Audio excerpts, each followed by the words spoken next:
নান রুটি কয়েক ঘন্টা বক্সে রেখে দিলেও একদম সফট থাকবে। আসুন চলে যাই এখন আমরা মূল রেসিপিতে। প্রথমে আমি এখানে নিয়েছি কুসুম গরম পানি হাফ কাপ পরিমাণ। যেহেতু 2 কাপ দিয়ে আটা দিয়ে আমি বানাবো, এখানে প্যাকেটের আটা ইউজ করছি। চা চামচ দিয়ে 2 চা চামচ দিব ইস্ট। এখানে ইস্টটা দিয়ে আমি 5 মিনিটের জন্য অপেক্ষা করছি অ্যাক্টিভ হওয়ার জন্য। 5 মিনিট পর আমি এখানে পরিমাণ মতো খাবার তেল দিয়েছি। যেহেতু 2 কাপ আটা, সেজন্য 2 টেবিল চামচ তেল দিয়েছি। দিয়ে আমি এটাকে মিক্সড করব। সাথে দিয়ে দেব এখানে লবণ। লবণটা একটু পরে দিতে হবে। আর 2 কাপ প্যাকেটে আটা দিয়ে দিয়েছি। প্যাকেটে আটা দেওয়ার সাথে সাথে আমি এখানে গুঁড়ো দুধ দিয়েছি 2 টেবিল চামচ, চিনি দিয়েছি 2 টেবিল চামচ। আপনারা চাইলে চিনিটা স্কিপ করতে পারেন, বাট গুঁড়া দুধটা দিলে স্মেলটা থাকবে না ইস্টের। এখন ভালো করে এটাকে ময়ান করে নিতে হবে। যদি প্রয়োজন হয় কিছুটা পানি ইউজ করতে পারেন। আমি আধা ঘন্টার জন্য রেস্টে রেখে দিয়েছিলাম। আধা ঘন্টা পর ফুলে ডাবল হয়ে গেছে, ইস্ট অ্যাক্টিভ হয়ে গেছে। এখন এটাকে ভালো করে আমি ময়ান করে নেব আরও কিছুক্ষণ, 5-7 মিনিটের মতো একটু ময়ান করে নেব। ময়ান যত করে নেবেন তত সফট হবে, এই জন্য একটু ভালো করে ময়ান করে আমি এখন লেচি কেটে নিচ্ছি। যেহেতু আমার 2 কাপ, সেজন্য আমি 5টা লেচি কেটে নিচ্ছি। আপনার ভারী কম হলে একটু পাতলা খেতে চাইলে 6টা করতে পারেন, আর বেশি ভারী হলে 4টা। তবে 5টাই পারফেক্ট আমার কাছে মনে।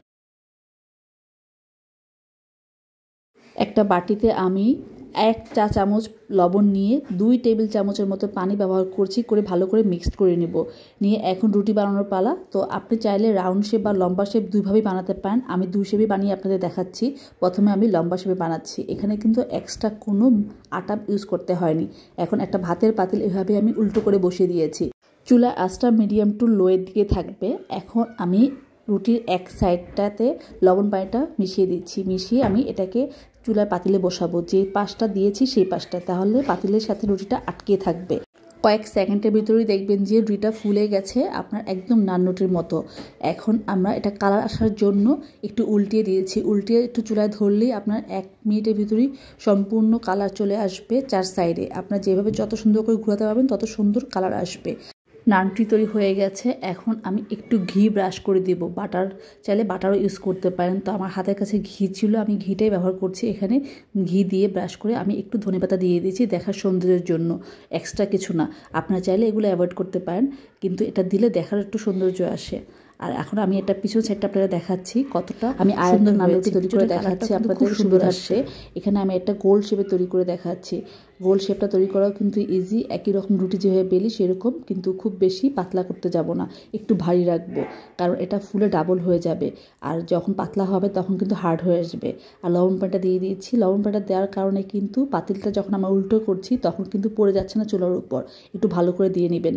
আর এখানে যেহেতু পানির পরিমাণ কম, লবণ বেশি, তাই রুটিতে লবণ লাগবে না। আমি এখন দিয়েছি, দেখেন দেওয়ার সাথে সাথেই কিন্তু ফুলে যাচ্ছে। ফুলে যাওয়ার পর এখন আপনার মেন কাজটা এটাকে কালার আনানো। উপর থেকে একটু ধরতে পারেন বা সাইড থেকে একটু ধরলে সুন্দর মতো কালার চলে আসবে রুটির উপর। একদম পারফেক্টলি একটি নান রুটি তৈরি হয়ে যাচ্ছে ভাতের পাতিল দিয়ে।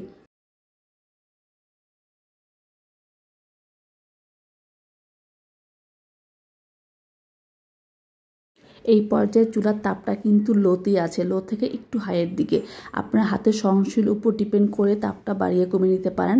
আর পারলে এখানে আপনার একটা ওভেন গ্লাভসগুলো আছে সেগুলো পরে নিতে পারেন, তো হিটটা কম লাগবে। একইভাবে ঘি ব্রাশ করে ধনেপাতা কুচি দিয়ে দিয়েছি উপরে। আমি এখানে শুধু ধনের পাতাটা নিয়েছি, ডাটাটা নিইনি। আর এটা আপনারা নান রুটিটা সবজি বা ডাল ভুনা দিয়েও খেতে কিন্তু অসাধারণ হয়। আর বানানোর পর অবশ্যই একটা এয়ারটাইট বক্সে রেখে দিলে কিন্তু অনেকক্ষণ পর্যন্ত এই রুটিটা সফট থাকে। সকাল বা বিকেলে খুব সহজেই এরকম তুলতুলে নরম নান রুটি তৈরি করে ফেলতে পারবেন বাসায়। ধন্যবাদ সবাইকে।